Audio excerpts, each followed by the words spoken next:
Dinhi sa atong kinabuhi, dili kay kausa lamang gisabod ni Kristo ang iyang pulong. Mayong adlaw, kini si Father Leonard Castrenz R. Garces, kasamtangan na assign sa atong Archdiocesan School System, isip principal sa Akademya de San Miguel Arcangel, Argao. Aniya na usab kita sa atong inadlaw nga pamalandong sa pulong sa Dios. Ang atong ebanghelyo karon mao ang well-known nga parable of the sower o sambingay sa magsasabon. Sa katapusang bahin sa ebanghelyo, gihubad mismo kini ni Kristo aron makasabot ang iyang mga tinun-an. Nan, unsa pa may angay natong hisgutan? Dinhi sa atong kinabuhi, dili kay kausa lamang gisabod ni Kristo ang iyang pulong.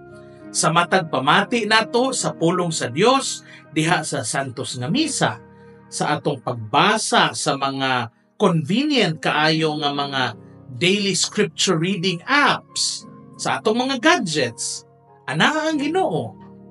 Apan uban niini liso sa matuod nga pulong sa Dios. Ana usab ang mga liso sa bakat ug tinuis nga pagsabot sa pulong sa Dios. Buti pasabot ana, doble ang hagit nato karong panahona. Una, adunay mga mini nga magsasabon nga gatuis sa pulong ni Kristo aron pagpalakaw sa ilang personal nga katuyuan.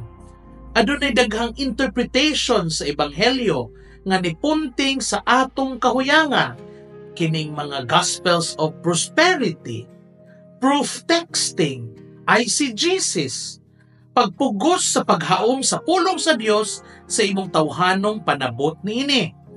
Kining maong mga mini nga magsasabod nga nagasaad og mga kabulahanan nga kalibutanon ug material nga wala gayud gipamulong sa Dios.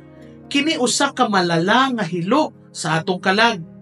Dili sayo og mini nga paghubad sa Biblia sumala sa ubang sekta kadtong mga mamili lamang sa bersikulo sa Biblia aron pagsuporta sa ilang bakak nga pagsaway sa atong doktrina, kabahin sa misa o Eucharistia, pagampo kuno sa mga Diyos-Diyos, pagampo alang sa mga kalag, o ang tiunay nga pag-reject sa pagtulunan sa simbahan mahitungod sa sosyal, sexual, o politikal nga mga pagtulunan.